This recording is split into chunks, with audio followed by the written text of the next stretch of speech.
American Psychiatric Association found that 73% said stress, anxiety, and even depression are affecting them due to the current election cycle. Surprise!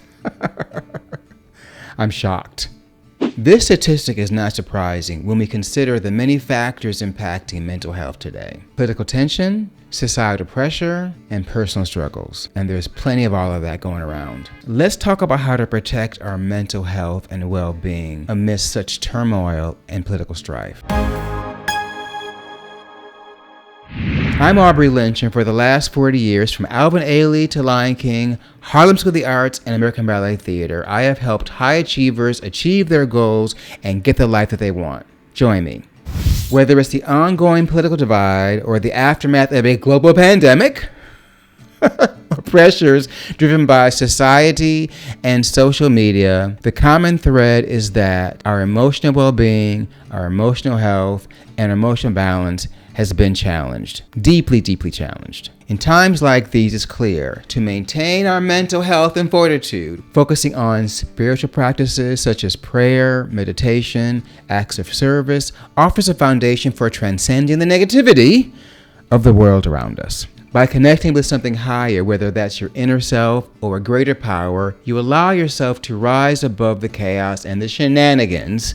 Spirituality doesn't require any one specific belief system. It's about finding peace and clarity in your own way. Prayer or meditation offers a pathway to calm the mind and the heart. By taking a moment to center yourself, you begin to detach from the noise that surrounds us, whether that noise comes from politics, work, or personal relationships. However, spirituality alone is not enough. One of the most effective ways to maintain mental well-being in a corrupt or stressful environment is by living according to principles that transcend the system.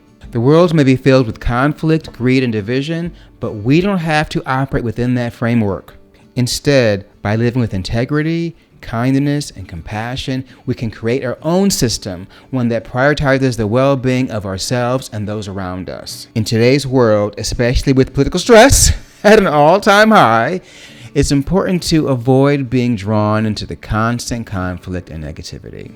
Many people experience family friendship tensions because of differing political views, which is especially relevant during election seasons. In fact, according to recent surveys, about a third of Americans admit to having conflicts with loved ones over politics. And for some, this tension is so extreme that it disturbs their sleep and overall peace of mind.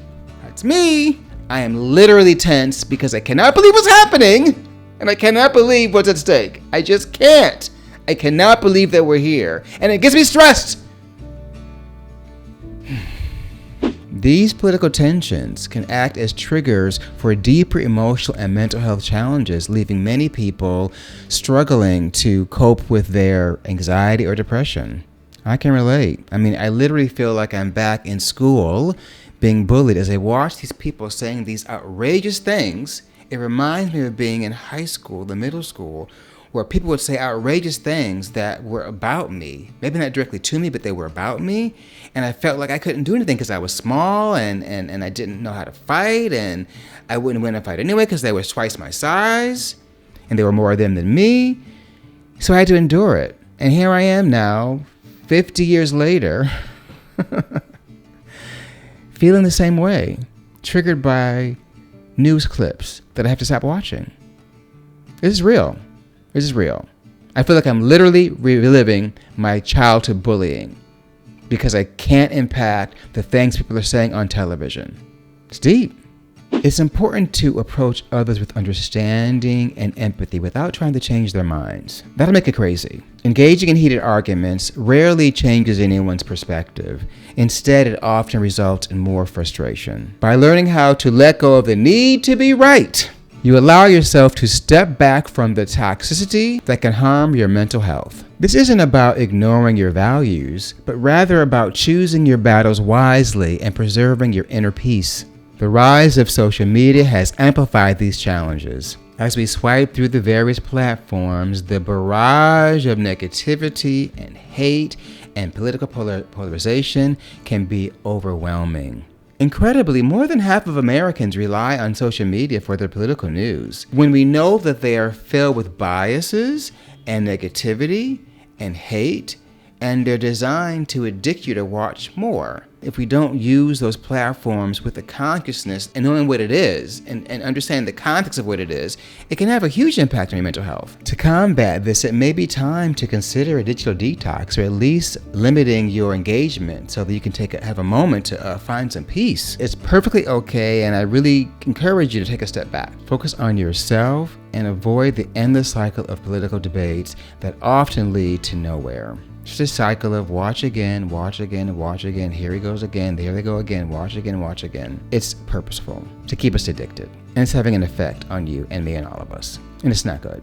By letting go of that, you can really reduce the amount of stress you have. When we help others, whether that's through volunteering or being kind or simply offering support to those in need, we create positive energy, not only for them, but for ourselves as well. Acts of kindness and service and empathy and giving back has a ripple effect. This is one of the simplest ways and most powerful ways to transcend the negativity of the current system. Surrounding ourselves with people who share these values strengthens our ability to stay mentally healthy. These connections can help act as a buffer that the system that we're living in can often create. It's important to remember that even as we strive to live at a higher purpose in a higher way, we're still human. So we have desires, appetites, whether for material possessions, relationships, or power. Social media. It's not wrong to want things, but it's crucial to recognize when these desires start to consume us. The world often encourages us to chase after these things in hopes they will bring us fulfillment.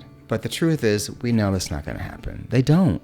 The key is to balance our desires, pursuing them in a way that doesn't sacrifice our values or mental health. We live in a system that feeds on fear and desire. It keeps us focused on what we lack, driving us to accumulate more and more possessions, more success, and more power. More. Not a judgment. I'm guilty of that too. More, give me more.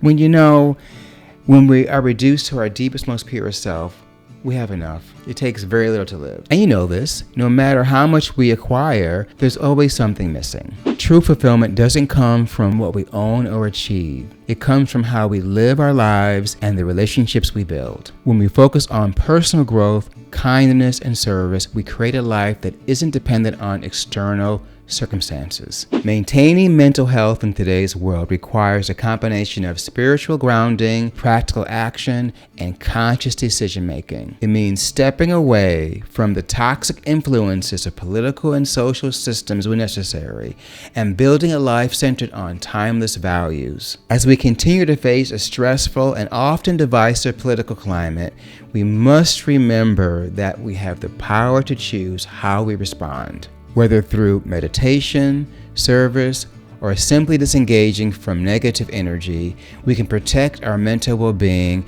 and find peace amidst the chaos and the shenanigans. By focusing on what truly matters, our integrity, our compassion, and our relationships, we can rise above the stress and division of the world around us. Let this be a reminder that while the system may be flawed, we don't have to be. The choice is ours to be consumed by negativity or to create a life of purpose and peace and mental clarity. It's up to us. I recommend this video and this playlist, or this playlist and this video. Check them out. I'll see you there.